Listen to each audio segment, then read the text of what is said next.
Hello, everybody. We're going to look at the expense tracker today. It's a new module that's been added to RetireMe, and it's there to help someone who's doing planning to figure out their retirement expenses when they start retiring.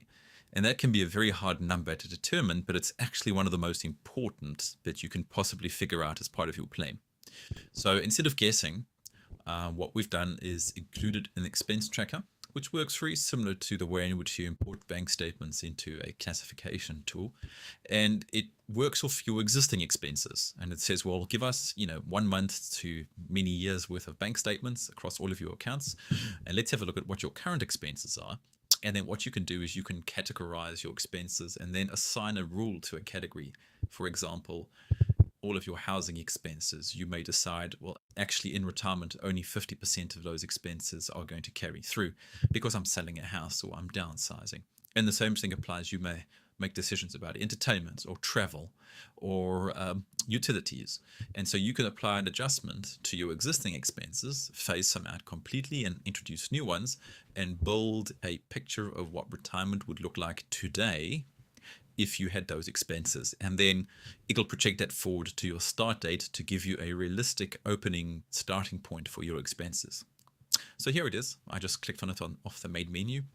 The very first thing it does is it wants you to import bank transactions. And it's a very easy process. You can go to any one of your banks, and if it's not listed, you can download a generic CSV. It'll tell you the fields that it needs. I'm not going to pick any of them. I'm just going to let it guess. So I have pre-prepared an ASB statement.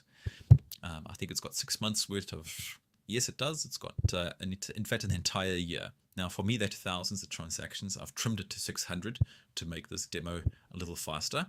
The first thing to notice is that it has correctly figured out that the very first expense, which is a pub lunch, is imported as negative, which is an expense.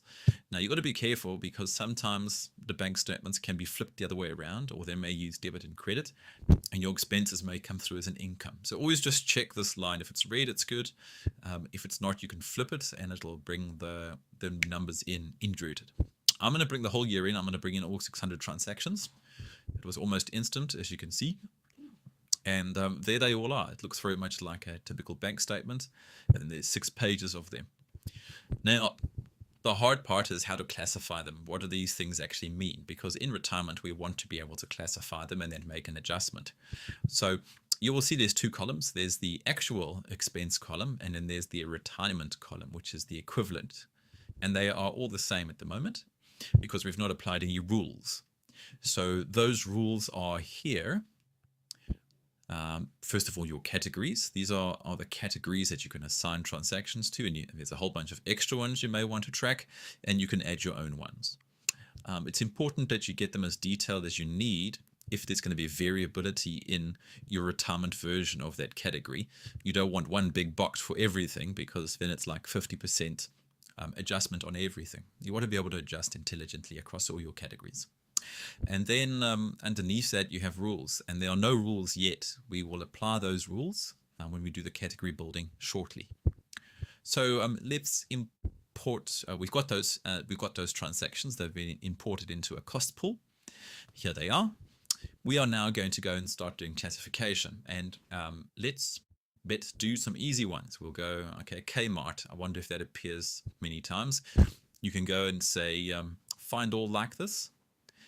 It's only found 3 that say Kmart Wellington, but maybe Kmart is all over the show. Yep, it found 16 Kmart, and I want to classify those as just general shopping. Okay, New World is another one. I'm going to go to New World. I'm going to find all like this. I'll just click New World. There's 16 of them. I'm going to add them to shopping as well. Car, fuel. There we go. Let's do fuel.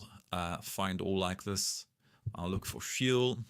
17 of them, and I'm going to put that down to transport. And so you go on classifying. Now, this can take a while. So there's also a AI classify option, which does the classification for you. So it sends it off to a language model.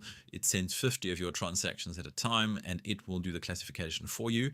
You obviously need to check because it may not get them all right, but it does a really good job, actually. You can see it's already done a whole bunch. So understood it, Bunnings was probably housing was the closest thing. Cafe Mocha was dining out. A car service was vehicle. Bank fees was fees and charges. And so it is doing this categorization for you, and it's done 100 out of 551 so far. And there'll be some that it doesn't get. And on those ones that it doesn't get, you can then go and create your rules. I'll just show you the rules.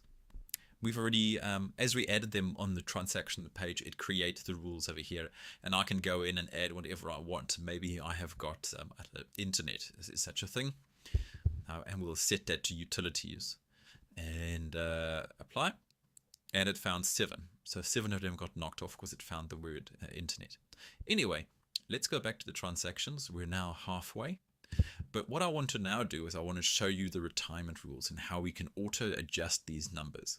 Under retirement rules, you will see it's brought in all of the categories that we've used, and it'll bring in your extra ones as well. And I can go and say, well, my housing costs in the future are going to be only 50% of what they are today. My utilities are probably going to be 80%. My groceries will be the same. Dining out is probably going to be nearly the same. Transport will be about half. My vehicle will be half. But my entertainment, say, is going to go up to 120 because I'm going to be bored. And my personal care is probably going to, I'll set it at $250 a month. And so these rules have all been set up as adjusters to my expenses. And all I do is I push the apply. And it says it's updated 600 transactions, all of them. There were 86 that are still unclassified. It might be the AI hadn't finished, or the AI didn't identify that the AI hadn't finished. It's nearly there. There we go. It's done 565 classifications. You can see them all. You can go and look at each category, like what's vehicle, what is healthcare, what is insurance. Now these are fake transactions, but it works quite well on normal bank statements as well. Let's look at the unclassified ones. It doesn't know what these things are. In fact, they're very difficult to tell on purpose.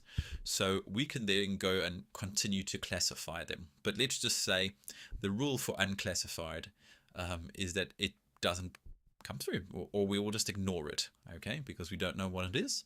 So I'll select all of the unclassified, and I will change them to override the category rule. I'll set it to 0%. Okay, so now they will all be classified that way. Now we're basically done. Let's go and have a look at what it did. So there you go. What does this tell us? This is the actual tracker. It's ignored the first and last months because sometimes there'll be partials, and it's given us our monthly costs. And the green line is the retirement equivalent. So although it says over here that your average spending for the past 3 months was $6,000, your plan requires $4,300. So you have to reduce by nearly $2,000 over the next 79 months before you retire. And it gives you a bit of a trajectory. So every month you can come and re-import new transactions, and you'll be closer and closer and closer, and you can track down to where your green line actually needs to intersect. The blue line is obviously pre-retirement costs. The green line is the one that you want to track. And so that's quite useful. It also gives you the figures if you need to track it by number.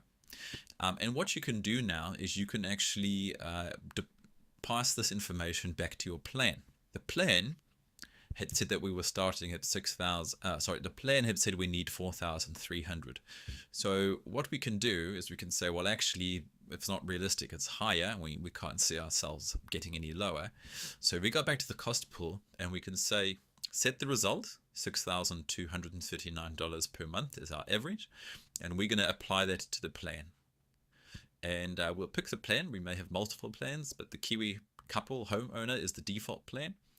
And it's going to overwrite the starting $51,000, which we guessed, to a more realistic $75,000 is what we need for retirement. So you apply that, and you're taken back into your plan, and your plan has now changed. And as you see, you go to your plan, you go to your expenses.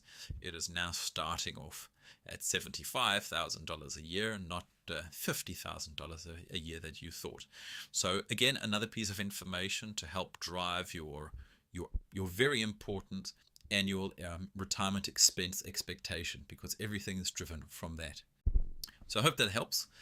You can come in every month and load more. There's no limit to the amount of transactions you can import.